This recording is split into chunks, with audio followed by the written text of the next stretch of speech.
And they were revolted by the entire ethic of capitalism that they found here in the United States, in New York, in Baltimore, and Boston, Philadelphia, and other large cities where they tended to settle, in addition to the Lower East Side. So what they did was to replace this world with a counter-world, American culture with a counterculture, and they began to establish their whole anarchist culture, an anarchist milieu. On September 27, 1915, a heavily accented young man wandered into the exclusive University Club of Chicago to inquire into an assistant chef position. Jean Crones, as he was known at the time, was promptly hired by General Manager Edward Lewis. A lively conversationalist, Crones kept the details of his background ambiguous. His place of birth, year of arrival stateside, and true age was never disclosed to his colleagues. In fact, his exact ethnic heritage remains a matter of dispute to this day. It was clear, however, that he was well educated, able to converse fluently in German, English, French, and Italian. He did have adequate experience, being a familiar face to staff of high-end eateries across town. His work history even included a stint at the world-famous Congress Hotel on Michigan Avenue. Yet he was withholding a less than innocent motivation for seeking out new employment. You see, Crones knew the University Club was slated to host a significant event early the next year. Significant especially for the city's Catholic residents, as Chicago was ordaining a new archbishop following the death of James Edward Quigley on July 10, 1915. His replacement, George Mundelein, was to be honored with a banquet hosted by Father Francis Kelly and the Catholic Extension Society. Over 200 influential Windy City residents were RSVP'd, and Crones, for his part, planned to kill them all.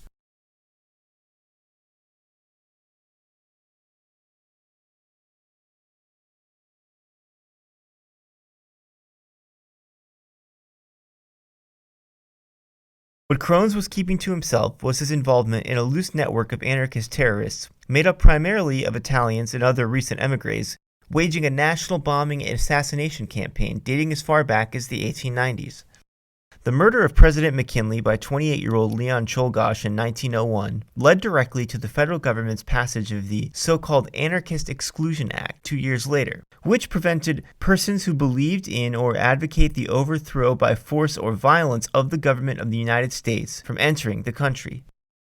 One notable precipitating incident, more germane to our story today, took place 5 years after Congress ratified this legislation, initiating what historian Robert Goldstein called the Anarchist Scare of 1908. On February 23rd of that year, a priest named Leo Heinrich was administering the Eucharist at St. Elizabeth's in Denver, Colorado, when one parishioner, upon receiving a communion wafer, withdrew a pistol and shot Heinrich in the chest, killing him. The assassin, an Italian named Giuseppe Garnaccio, made the following statement: "I have a grudge against all priests. They are against the working man. I am an anarchist and I am proud of it. My only regret is that I could not have shot the whole bunch of priests in the church." The United States, by design, did not have a state religion.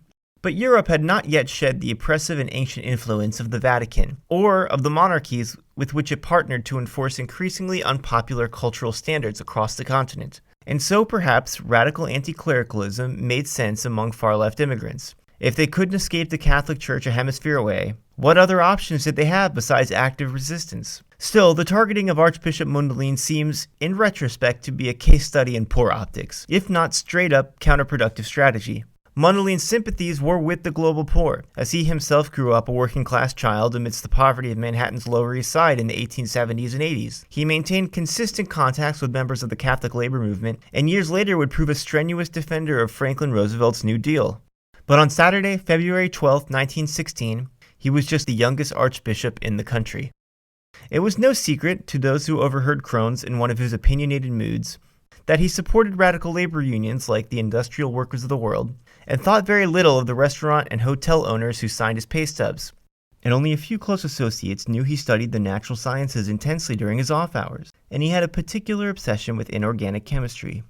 A subsequent investigation would uncover that Crones had enrolled in a course with the International Correspondence School and was filling regular orders with chemical supply companies in what was a shockingly unregulated system at the time. Not that this information would have prevented the sickening scene to come. When the banquet finally arrived, it truly was a who's who of Chicago elite.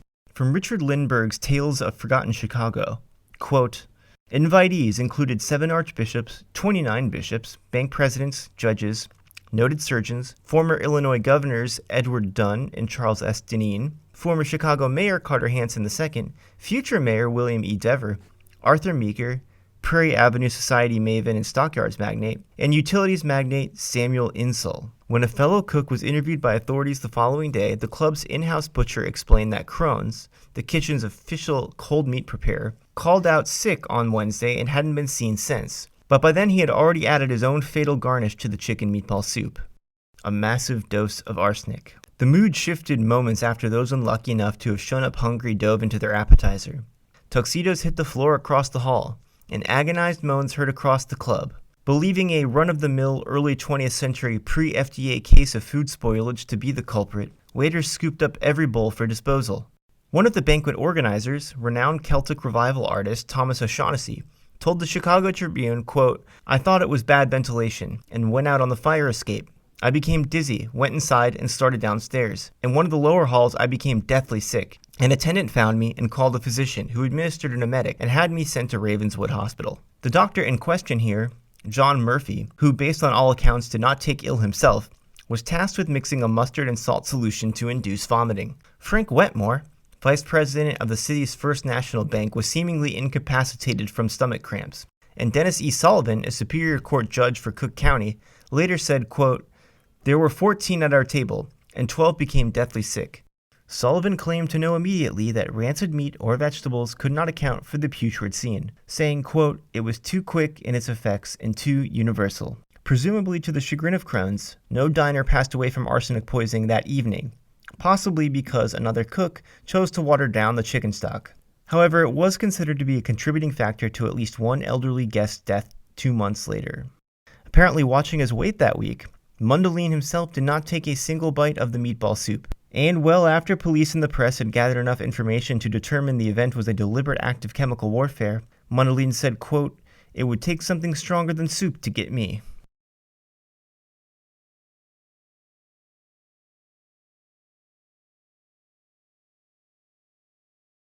Chicago PD's terrorist squad kicked into gear before the puke was even mopped from the floor, and suspicion fell quickly on the absent Crones. Detectives reached out to a nexus of subterranean informants with ties to local anarchists, and before the sun set on the weekend, investigators managed to come up with his home address, a cheap flat at 2201 Prairie Avenue, where he had been residing for little over a month. Police interviewed his landlord, the elderly May Haywood, who had little negative to say about a genial tenant punctual with the rent. Then she unlocked his door.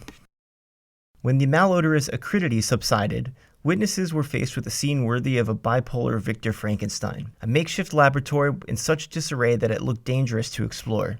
According to multiple newspaper accounts, here's what was found among the mess. A rifle, 6 cans of gun cotton, 3 pints of nitroglycerin, quantities of arsenic, hydrocyanic acid, potassium cyanide, mercury nitrate, copper salts, and books such as A Book of Songs of the IWW, In Memoriam for Joe Hill, murdered by the authorities of Utah, and numerous works by Emma Goldman. Authorities were able to collect his personal correspondence to track down the location of his Confederates across the country, and an alias that perhaps Crone had been using for a number of years, Nestor Dondoglio. Manufactured identities were a common evasion tactic within the anarchist milieu. It became apparent that Crones was attending IWW meetings regularly, and close comrade, John Allerghini, was brought in for questioning by Assistant Chief Herman Scheutler. Convinced that Allerghini was fully aware of Crones' whereabouts, they searched his rooming house, finding more evidence in the form of letters referencing the assassination of King Humbert of Italy, which seemed to indicate that further acts of terror were in the works. A manhunt of the entire metropolitan area came up empty. City officials across the country were sent physical descriptions and facsimiles, so an arrest could be made if he turned up. Their best information at the time indicated he was traveling to New York. This intelligence proved accurate on February 20th when a letter addressed to the NYPD was dropped into a mailbox at Grand Central Station. The letter read, quote, "So sorry to be obliged to leave the good city of New York, but for my safety, I like better that you're really not that clever at all. Your detectives are looking for me, and no one can catch me. I was at Grand Central Station this night at 38 past 11 p.m. Thanks for your kindness, Jean Crones." Depending on who you asked, this taunt was the last good lead in the search for Crones. Although it was far from the final missive from a nation full of rando pranksters and wannabe cops either claiming to be Crones or to have seen him at the library, the grocer, local motel, or dressed as a nun, one initially promising suspect was picked up on the 28th by O&W railroad officers who were alerted to a man fitting the profile. Conductor P. Francisco noticed the furtive passenger wearing a false beard heading to Luzon from Manhattan. A quick interrogation revealed that 26-year-old Sam Levy was, bizarrely enough, working undercover for the New York Hygienic Brush Company to track down a former employee accused of stealing $250.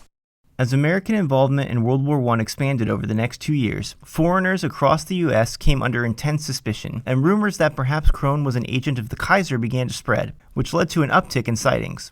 Then, in January 1919, based on a tip from a private investigator in Portsmouth, Virginia, the Norfolk County Sheriff's Department arrested one George L. Wyman, a carpenter at a nearby naval station. He spoke English with a Germanic accent, had similar handwriting, and was adorned with a dark spot above his left eye, Crones' most distinguishing characteristic. Sergeant Edward Birmingham of Chicago PD made the 890-mile drive convinced the department's 3-year search was over. Alas, it was a frustrating attempt made in vain. Wyman may have been guilty of some unrelated petty forgeries, but he was not Crones. The soup poisoner never did have to answer for his wicked meal, nor was his true identity ever really confirmed. It's possible he was swept up under a different name and deported during the Palmer raids of 1919 and 1920. Historian of the anarchist movement Paul Averidge wrote that Crones was, in fact, an Italian named Dondoglio who managed to die peacefully at his family home in Connecticut during the early days of the Depression. I remain skeptical of that claim. Archbishop George Mondeline passed away on October 2, 1939. Here's his eulogy, broadcast on CBS Radio. It's the news. Good evening, everybody. In the death of Cardinal Mondeline, the country mourns the passing of an outstanding church leader. If Cardinal Mondeline had not been a great churchman, he might have been a great statesman or a great political leader. In addition to many other qualities, he had the gift of high moral indignation and was never afraid to speak out when he felt that this was needed. He was the first prince of the church in America to protest publicly against the persecution of the Catholic Church in Germany. As the spiritual leader of 1.25 million Catholics, his words carried weight.